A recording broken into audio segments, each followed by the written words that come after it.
Hi VS, నేను doctor Surender Reddy, andrologist. పెళ్ళైన తర్వాత కపుల్స్ అంతా ఎవరైనా సరే ఎదురు చూచేది ఒకదానికోసమే. అదేంటంటే వాళ్ళ పిల్లల గురించి. ఇది న్యాచురల్ ప్రాసెస్. మీ జనరేషను తర్వాత నెక్స్ట్ జనరేషను. సో అది మనకు నేచర్ అలా పెట్టేసింది కాబట్టి everybody will expect the pregnancy. అయితే మరి మీకు న్యాచురల్ ప్రెగ్నెన్సీ రావట్లేదా? మరి ఎక్కడ ప్రాబ్లం జరుగుతుంది అని మీరు తెలుసుకోవాలి అంటే ఈ వీడియో తప్పక చూడాలి. అయితే చాలామంది ప్రాబ్లం మన కల్చర్లో ఏంటంటే, ఎక్కడైనా ప్రెగ్నెన్సీ రాలేదు అంటే మొదటగా మనం ఆలోచించి లేడీస్కి ప్రాబ్లం ఉండొచ్చు, గైనకాలజిస్ట్ దగ్గరికి పంపిస్తే అయిపోతుంది అనుకుంటుంటారు. మరి నీకే ప్రాబ్లం ఉంటే ఏంటి బాబు అంటే, నేను అబ్బాయిలను అడుగుతూ ఉన్నాను, మరి నీకు న్యాచురల్ ప్రెగ్నెన్సీ రావాలి అంటే నీ తరపున స్పర్మ్కు సంబంధించిన ఇష్యూనో లేదా స్తంభించడంలో ఏదైనా ప్రాబ్లం ఉంటే దాని ట్రీట్మెంట్ తీసుకోనికి మరి నువ్వు ముందుకొస్తావా? మరి ఈ ట్రీట్మెంట్కు నువ్వు ఊ అంటావా లేదంటే ఊహు అంటావా? ఏమంటారు మరి? చాలామంది చేసే పొరపాటు ఏంటంటే, నాదేముంది సార్, పర్ఫెక్ట్ సార్, మా జనరేషన్లో మా ఫాదర్కి 4 పిల్లలు, మా తాతకి 8 మంది సార్, నాదేం లేదు సార్, మొత్తం ఆవిడదే సార్. ఇది నేను మిమ్మల్ని ఒకరిని ఉద్దేశించి చెప్పట్లేదు.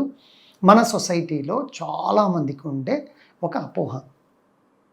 మీకు మొదటగా ప్రాబ్లం వచ్చిండొచ్చేమో, మీ ఫాదర్సు లేదా గ్రాండ్ ఫాదర్స్ అంతా చక్కగా ఉండిండొచ్చేమో. సో నిజంగా ఒక 2 ఇయర్స్ అయింది, మీకు ఇంట్లో ప్రెషర్ స్టార్ట్ అవుతుంది. ఏంట్రా, చూపించుకోవచ్చు కదా, అమ్మాయిని చూపించచ్చు కదా. ఇది కరెక్ట్ వర్డ్. అంటే ఆవిడని గైనకాలజిస్ట్ దగ్గర చూపించండి. మీరు కూడా మీకు ఏదైనా చిన్న ప్రాబ్లం లేకున్నా ఇమ్మీడియట్గా మీ స్పర్మ్ టెస్ట్ చేయించుకొని ఒక మంచి ఆండ్రాలజీ డాక్టర్ గారిని కలవాల్సిన బాధ్యత మీకుంది. ఇది చాలామంది మిస్ అవుతూ ఉంటారు. ఇది ఎందుకు చెప్తున్నా అంటే, ఈ అమ్మాయికి ఏదో చిన్న సిస్టులు ఉన్నాయని చెప్పారు, పీసీఓడి ప్రాబ్లం 3 మంత్స్లో తీరుస్తానండి, మీరు న్యాచురల్ ప్లాన్ చేసుకోండి అని గైనకాలజీ డాక్టర్ గారు చెప్పారు. 3 మంత్స్ అయిపోయింది, ఈ అమ్మాయికి సిస్టులు అన్నీ క్లియర్ అయ్యాయి, ఏంటబ్బా ప్రెగ్నెన్సీ రావట్లేదని గైనకాలజీ డాక్టర్ గారు అప్పుడు ఆండ్రాలజిస్ట్కి రెఫర్ చేస్తే మనోడి సీమన్ అనాలిసిస్లో 4-5 మిలియన్స్ ఉన్నాయి. ఇది ఒక కేస్ సినారియో. ప్రాబ్లం ఎక్కడుంది? అబ్బాయి స్పర్మ్ కౌంట్లో ప్రాబ్లం ఉంది. రెండో కేస్ సినారియో, సేమ్ పీసీఓడి అయిపోయింది, ఏంటి జరగట్లేదు. కొంచెం ఆ గైనకాలజీ డాక్టర్ గారు అడిగితే, మా ఆయనకు సెక్సువల్గా బాగున్నాం మేడం, కానీ సీమన్ రావట్లేదు, ఎజాకులేషన్ ప్రాబ్లం.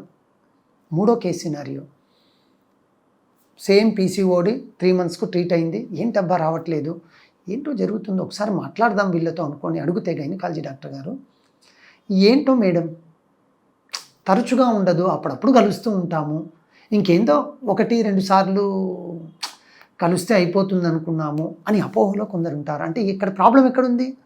ఈ అబ్బాయికి అంగస్తంభన ప్రాబ్లము లేదా ఆఫీస్లో ఉన్న స్ట్రెస్ వల్ల ఇంకొక ఇష్యూనో ఉండి మనవాడు సెక్స్లో పాల్గొనడం తరచుగా జరగట్లేదు. వీటన్నిటిలో ఈ కేస్ సినారియోలో ప్రాబ్లం ఎక్కడుంది? ఇద్దరికీ ప్రాబ్లం ఉంది. కానీ గైనకాలజీ డాక్టర్ గారు ఈ అమ్మాయిది ట్రీట్ అయిపోయే సమయానికి మీరు కూడా రెడీగా ఉన్నారనుకోండి, మీరు వెనకాల ఉన్నారు, అదే ఆ టైంలో ట్రీట్ చేస్తే ఇప్పుడు చూడండి మీ ఇద్దరు రెడీగా ఉన్నారు. న్యాచురల్ ప్రెగ్నెన్సీ ఆవిడ సైకిల్ని బట్టి ఎప్పుడు కలవాలో గైనకాలజీ డాక్టర్ గారు చెప్తారు, సింపుల్ అయిపోతాం. అందుకే అంటున్నాను బాబు, మీరు ట్రీట్ చేసుకోనికి మీరు ఊ కొడతారా ఊహు కొడతారా మీరే చూసుకోండి. మరి ఏమంటారు మరి? సో ఒకవేళ మీకు 2-3 ఇయర్స్ అయిపోయింది, పిల్లలు లేరు, ఓకే సార్, ఇప్పుడేం సార్ అమ్మాయి ఏంటి అబ్బాయి ఏంటి అందరూ ఈక్వలే, మా ఆవిడని చూపిస్తున్నాను, మీరు ఆండ్రో కేర్లో ఉన్నారని తెలిసింది, మీ దగ్గర చూయించుకుంటాను, సైమల్టేనియస్గా చేస్తే మీ భార్యకు మీ మీద కాన్ఫిడెన్స్ పెరుగుతుంది. మా ఆయన నాదే ప్రాబ్లం ఇంట్లో అంటూ ఉన్నా కూడా లేదు నువ్వు చూయించుకుంటుండు, ఇద్దరం సార్ దగ్గర కూడా పోయిద్దామని వచ్చారు, ఒక కాన్ఫిడెన్స్ మీ మీద డెవలప్ అవుతుంది. ఆ కాన్ఫిడెన్స్ చాలా దూరం వెళ్తుంది. అంటే మీకు ఎంతో మెప్పు తెప్పించే కాన్ఫిడెన్స్ అది. మీరేదో 1 తులం బంగారం 2 తులాల బంగారం ఇస్తే లేడీసు ఓకే హ్యాపీ, బట్ దీని దగ్గర ఇటువంటి వాటి దగ్గర మీకు ఒక గుడ్నెస్ వచ్చింది అంటే మీ లైఫే డిఫరెంట్ ఉంటుంది. ఎందుకంటే పెళ్ళైన తర్వాత మొదటగా సమాధానం చెప్పాల్సిన వ్యక్తి మీరు, మీ ఆవిడ కాబట్టి.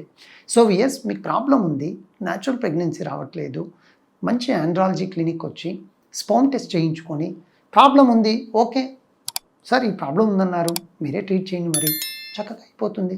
ఇంకో నెక్స్ట్ 6 months 7 monthsలో ఆవిడ ప్రెగ్నెన్సీ వచ్చేస్తుంది, మీరు ఖుషి, everything is fine. Thank you. Yes